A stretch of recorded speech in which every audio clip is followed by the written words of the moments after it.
St Andrew's Church, Great Ryburgh, is a multi-layered church. It's an ancient church with a round tower. That means it's somewhere in the region of 1,000 years old. The tower will have been built in the 11th century, either just before or just after the Norman conquest, so very rich history. And then parts of the church would have been built in the centuries following.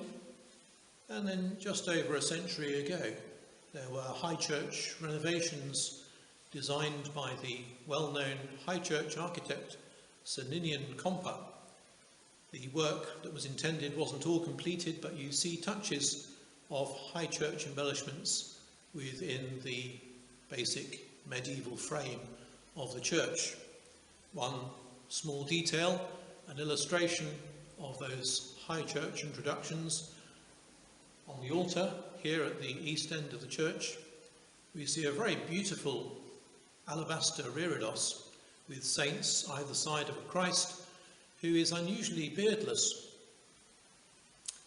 He looks a little bit feminine and gentle, meek and mild, not perhaps to everyone's taste, but I rather like it. It shows a different side of the Christ who we follow.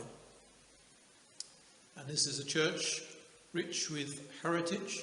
You'll find heritage displays when you visit here.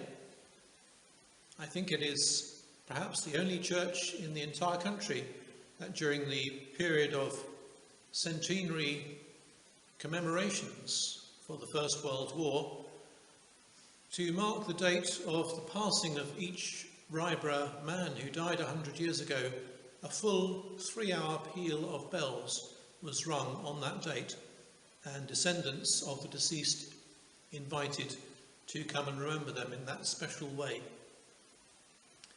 And then moving outside, as an illustration that this is a vibrant church with a community spirit, there is a new building known as the William Martin Building, after a young lad whose remains lie in the churchyard. It was intended initially to be a toilet facility, but it's become much more than that.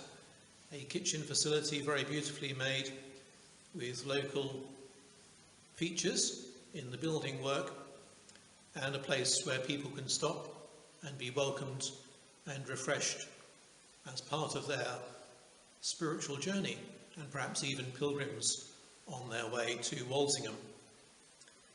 And a few yards further away from the churchyard, in recent years there was a very interesting discovery of about 80 Saxon-era coffins, very well preserved, made out of solid oak, lying in the ground for all those centuries in pH-neutral conditions, which meant they hadn't rotted away, and they were discovered by chance and seem to be clustered around what looks like a rectangular area that could have been the original chapel of the original Ryburgh community, just a few yards from here.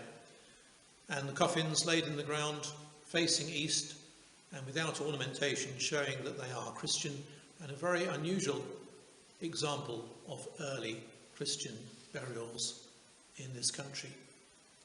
So this is a church rich with heritage that covers many, many centuries. And if you wander about, there is much to look at inside and out. And up here in the chancel, some rather beautiful Victorian windows, just to add to the multi-layered effect of this church.